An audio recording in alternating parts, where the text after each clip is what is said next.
Today on Rappler, a Chinese warship gets stuck in a reef within Philippine territory.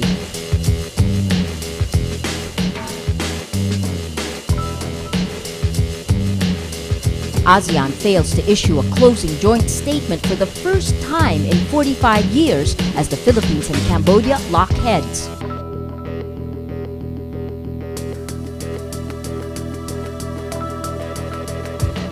And the Bureau of Customs confiscates live coral and exotic fish about to be smuggled to Japan.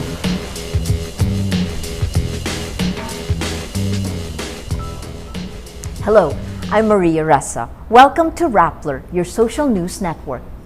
A Chinese warship is, quote, thoroughly stuck in a reef within Philippine territory. Citing Western diplomatic sources, the Sydney Morning Herald says the warship, quote, pinned itself to a reef in Half Moon Shoal on the southern edge of the Spratly Islands. The warship was patrolling contested waters in the South China Sea. U.S. diplomatic and military sources confirmed to Rappler a Chinese warship is stuck in the shoal. The Sydney Morning Herald report says, quote, salvage operations could be diplomatically challenging given the vessel appears to have run aground within 200 kilometers of the Philippine coast, which is squarely within what Manila claims to be its exclusive economic zone. The vessel is believed to be People's Liberation Army Navy vessel number 560, a Jianghu-class frigate. The Australian news site says, quote, the accident could not have come at a more embarrassing moment for the Chinese leadership who have been pressing territorial claims. The Philippines, for its part, says it's ready to assist any ship in distress. Western Command spokesperson Lieutenant Colonel Neil Estrada says the Philippines is duty-bound to provide assistance regardless of whether or not they intruded in our territorial waters. The Chinese embassy in the Philippines, for its part, confirms a Chinese Navy warship ran aground at Half Moon Shoal. Quoting the Chinese Ministry of National Defense, the Chinese embassy in the Philippines says a frigate ran aground accidentally during a routine patrol mission. No personnel was injured. Rescue is on its way. Days of heated diplomacy in Phnom Penh end in failure as splits over territorial disputes with China prevent Southeast Asian nations from issuing their customary joint statement. China claims sovereignty over nearly all of the South China Sea, but the Philippines, Vietnam, Malaysia, and Brunei have competing claims in the area. The Philippines lambasts the outcome, saying it deplores the non-issuance of a joint communique, which was unprecedented in ASEAN's 45-year existence. It insists ASEAN referred to a standoff last month with China over Scarborough Shoal, but Cambodia, a Beijing ally and chair of the meeting, resisted. China is a key bankroller of Cambodia, and some diplomats say Phnom Penh had played Beijing's hand. Cambodian Foreign Minister Hor Nam Hong expresses regret, but says he cannot accept that the joint communique, quote, has become the hostage of the bilateral issue between the Philippines and China. U.S. Secretary of State Hillary Clinton meets Myanmar President Thein Sein as Washington moves to ease sanctions and allow U.S. firms to invest in the country.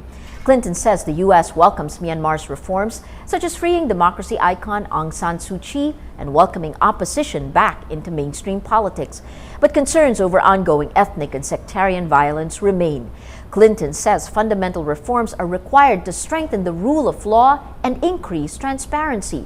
Human Rights Watch says the U.S. is moving too fast because it wants to cash in on Myanmar's business potential. Philex Mining Corporation Chair Manny Pangilinan says Executive Order 79, announced Monday, is a step in the right direction but puts the mining industry, quote, at a standstill. Pangilinan admits the moratorium on new mining grants will impact Philex's site in Surigao Province. I think it responds to the need to articulate an updated mining policy. If you look at it from the perspective of a more equitable sharing of, for me, of profitability rather than revenues, it is a step in the right direction. We just have, I think, just to move faster, to move in that direction and get it done. In the meantime, obviously, things are rather on a standstill. And the key provision there is the grant, the postponement of the grant of mining permits, no? And that seems to be subject to the enactment of the relevant tax legislations. Former Renato Corona lawyer Rico Quicho wants Justice Secretary Leila de Lima out of the race for the post of Chief Justice. Quicho asks the Judicial Bar Council, which vets nominees, to disqualify de Lima. Quicho says de Lima lacks the, quote, competence, integrity, and independence required of a Chief Justice. De Lima testified against Corona during the trial. She also defied the Supreme Court order last year which allowed former President Gloria Macapagal-Arroyo and her husband to travel abroad. The JBC interviews 22 candidates starting July 24 up to July 27. The Bureau of Customs confiscates 149 pieces of live coral found hidden under a shipment of live fish. On Thursday, Customs detained 33 boxes bound for Fukuoka, Japan. The coral will be turned over to the Bureau of Fisheries and Aquatic Resources. Exporting live coral is illegal. In Palawan, the Philippine National Police Maritime Group intercepts 50 endangered turtles believed to be bound for China. Singapore's trade-driven economy contracts to 1.1%, down from 9.4% growth in the second quarter of 2012. Analysts say Singapore's economy has been resilient in weathering the financial storm from the Eurozone, but the headwinds are too strong as Asia takes a hit from slowing European trade. U.S. President Barack Obama reveals what he says is his biggest mistake in office. Obama says he focused on policy and now regrets not fostering a, quote, sense of unity and purpose and optimism. The mistake of my first couple of years was thinking that this job was just about getting the policy right. And that's important. But, you know, the nature of this office is also to tell a story to the American people that gives them a sense of unity and purpose and optimism, especially during tough times. And so getting out of this town, spending more time with the American people, listening to them, and also then being in a conversation with them about where do we go together as a country. I need to do a better job of that in my second term. His Republican rival Mitt Romney reacts and says Obama's problem is not how he connected with the American people, but what he had to say.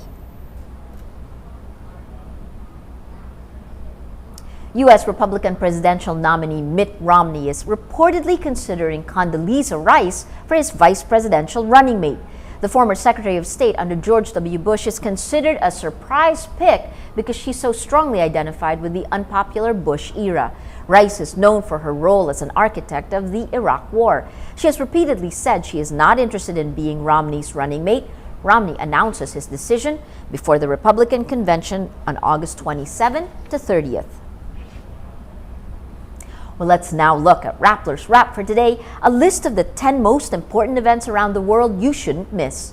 At number 6, Cambodian troops admit firing shots at a passenger aircraft flying near the country's disputed border with Thailand, believing it to be a spy plane. The Bangkok Airways plane couldn't land at Siem Reap Airport because of bad weather. No one was hurt. Cambodia and Thailand traded heavy arms fire over a disputed border in early 2011, but ties have improved since Yingluck Shinawatra became Prime Minister. At number 7, the head of the Philippine Commission on Human Rights condemned Davao City Vice Mayor Rodrigo Duterte but for forcing an accused swindler to eat his counterfeit documents. Duterte, a former mayor of Davao, is known for his hardline stance against crime. The man was allegedly selling fake titles to squatters.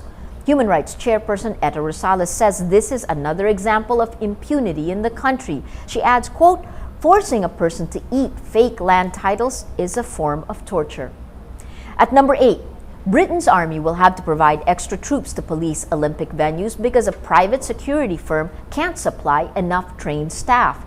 The country's Interior Ministry acknowledges it intervened, quote, by revising the level of military support for the Summer Olympic Games, which opened July 27. A security force of more than 40,000 people backed by a huge intelligence operation will guard the games. At number 9, many companies advertise on Facebook for users to like them, but a BBC report says they could be wasting their dollars on fake likes. The report notes some Facebook members who click on like have no real interest in the products. Worse, some accounts appear to be fakes run by computer programs to spread spam. Facebook says it had no, quote, evidence of a significant problem. And at number 10, Aerosmith frontman Steven Tyler is leaving American Idol. Tyler was a judge in the reality talent show for 2 years as Simon Cowell's replacement. Tyler says in a statement, quote, "I've decided it's time for me to let go of my mistress, American Idol, before she boils my rabbit." He adds the decision was reached after long, hard thoughts. For the full top 10, visit Rappler.com's The Wrap. Female singers dominate the top of Forbes' list of the highest paid celebrities under the age of 30, starting with country pop sensation Taylor Swift. The Business magazine says the 22-year-old Swift earned $57 million in the 12 months to May. It says each Swift concert rakes in an average of $1 million with multi-platform album sales and product endorsements to top it off. 18-year-old Justin Bieber, the only male in the top 5, places second at $55 million, followed by Rihanna at $53 million, Lady Gaga at $52, and Katy Perry at $45 million. Former President Joseph Estrada came to pay his respects to his good friend Dolphy and to give him a special award for his contribution to Filipinos. He tells media he and Dolphy never had any misunderstandings and that his fondest memory of the comedy king is his love for his children. Estrada also says the late actor will be most remembered for the joy he has given Filipinos. Siyempre, mamimiss natin yung kanyang ginawang sa ilang taong sa putintabing. Kaya napaligaya niya ang ating mga kapuspalad na mga kababayan. Ang ating mga kapuspalad na mga kababayan na iiyak na sa hirap sa kanilang bahay, sa kanilang tahanan. Na pagpasok sa sinihan, pag nakikita si Dolphy, nare-relieve sila, nakakalimutan nila yung paghihirap nila. Yun ay isang bagay na malaking tulong ng ating kaibigan. Every story on Rappler has a mood meter which gives you 6 choices of moods for you to click, and then all of that is aggregated in the back end to show you up at our mood navigator. For the 3rd straight day, the emotion that has gotten the most clicks is sad. Today, most people are sad, and as you can imagine, it was driven by the death of Dolphy, which is here. Dolphy is dead at 83. It was the #1 story on Wednesday, and today it's down a little bit lower. 84% sad. The only one, the profile of Dolphy, it's at 79% sad. This is kind of interesting that's popped in today, how Rufa broke Dolphy's death. It's a social media account of Rufa's, the two Rufa May Quinto and Rufa Gutierrez, 43% amused how they broke his death on Twitter. And finally, the story today. China says to rescue warship stuck in reef. The mood that was most clicked for the story, 47% amused. Again, the 3rd straight day, most people are sad. Well, that's Rappler's Newscast for today, Friday, July 13th, 2012. Visit Rappler.com and watch our newscast Monday to Friday.